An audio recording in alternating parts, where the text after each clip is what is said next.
1 घंटे पहले जन्म हुआ था इस बच्ची का, पर बेटी हुई है यह जानकर बच्ची की माँ के चेहरे पर ऐसी मायूसी छाई थी मानो मातम मना रही हो। समा कितना चाहती थी कि बेटा हो, पर बेटी ने जन्म लेकर समा की आगे की जिंदगी की मुश्किलें जैसे बढ़ा दी थी। इतना सुंदर बच्चा हुआ है, तुम रोता काहे को हो? रो क्यों रही हो? चुप हो जाओ। स्थानीय नर्स कुछ हिंदी कुछ बंगला मिश्रित आवाज में उसे डांट रही थी और समा की आंखों से लगातार आंसू बह रहे थे। ऐसा रूप, ऐसा गुलाबी रंग, राशिदा भी, अब तो इसे भी तेरी तरह बनाकर छोड़ूंगी। अभी अभी तो समा को होश आया था। नर्स ने रुई के फोए जैसे नरम मुलायम गुलाबी सी बच्ची को समा की गोद में दिया तो एक पल को समा अपना सारा दर्द भूल गई। नवजात बच्ची का माँ के स्पर्श से यह पहला परिचय था। माँ के दूध में अमृतपान करते हुए मानो उस बच्ची ने संसार का सबसे बड़ा सुख पा लिया हो। बच्ची को सीने से लगाते ही समा की आंखें ममता के एहसास से भर आई थी, जिसे नर्स ने फिर वही समझा कि दर्द की वजह से समा रो रही है।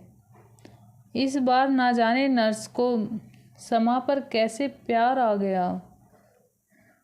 उसके पास आकर सर पर हाथ फेरकर बोली, खानो ना, रो मत, अभी तुम्हारा माँ को बुलाते हैं, तब उसको बहुत अच्छा लगेगा। समा समझ गई कि नर्स राशिदा बी को उसकी माँ समझ रही थी।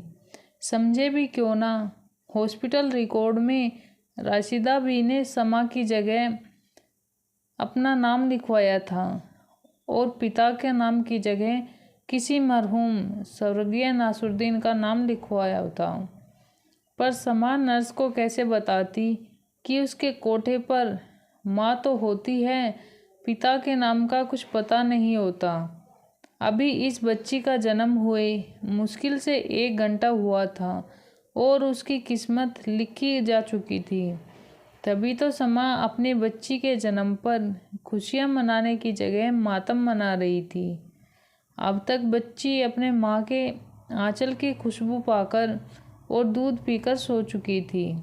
नर्स ने उसे समा की गोद से लेकर पालने में लिटा दिया था और डॉक्टर गौरी को बुला लाई थी, जिन्होंने समा का ऑपरेशन किया था। डॉक्टर गौरी को राशिदा और समा की सच्चाई पता थी। उन्होंने आते ही समा से कहा, बहुत प्यारी बिटिया को जन्म दिया तुमने। फिर नर्स को कहा, जाओ राशिदा को मतलब समा की माँ को बुला लाओ। बंगाली नर्स खुश होकर राशिदा को बुलाने चली गई।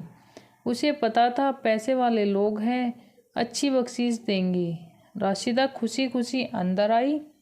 समा की गोद से बच्ची को लेते हुए समा के कान के पास मुंह ले जाकर चुपके से बोली, चलो बिटिया तो गोरी चिट्टी सुंदर सी है, आगे खूब कमाएगी। किस्मत वाली है तू समा, जो इतनी सुंदर बेटी पैदा हुई है कि तेरा बुढ़ापा तक संवर जाएगा। अपनी नवजात बेटी के लिए ऐसे शब्द सुनकर समा का मन कर रहा था कि अभी राशिदा बी का मुंह बंद कर दे और चीखकर कहे, यह मेरी बेटी है, सिर्फ मेरी, इसे मैं कोठे में नहीं रखूंगी और ना ही इससे कोई गलत काम करवाऊंगी। पर अभी अभी ऑपरेशन से उठी थी, कमजोर शरीर और क्लांत मन से चुपचाप लेट गई। थोड़ी देर में राशिदा भी कल आने का कहकर चली गई। उसके जाते ही समा का दिमाग तेजी से काम करने लगा। उसने डॉक्टर गौरी को बुलाया और उनको बताया कि वह उस कोठे में वापस नहीं जाना चाहती, बच्ची को इस दलदल से बाहर निकालना चाहती है। बाद में डॉक्टर गौरी ने भी उसकी बात मान ली। उसके पहचान के एक पुलिस वाले को कहा कि उसके अड्डे यानी कोठे पर छापा मारा जाए। उसकी बात मानकर पुलिस ने राशिदा बी के कोठे पर छापा मारा तो बहुत से जोड़े पकड़े गए, कुछ भाग गए।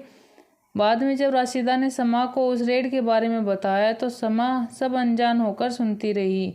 डॉक्टर और नर्स अब तक समझ चुके थे कि राशिदा समा की माँ नहीं बल्कि कोठे वाली है। समा के हाव भाव और बोलचाल से वह काफ़ी सम्राट लगती थी।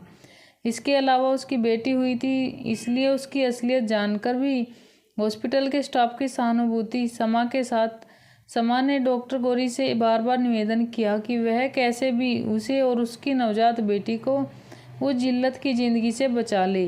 वह कोई काम भी कर लेगी, उसे कोठे पर वापस ना ले जाया जाए।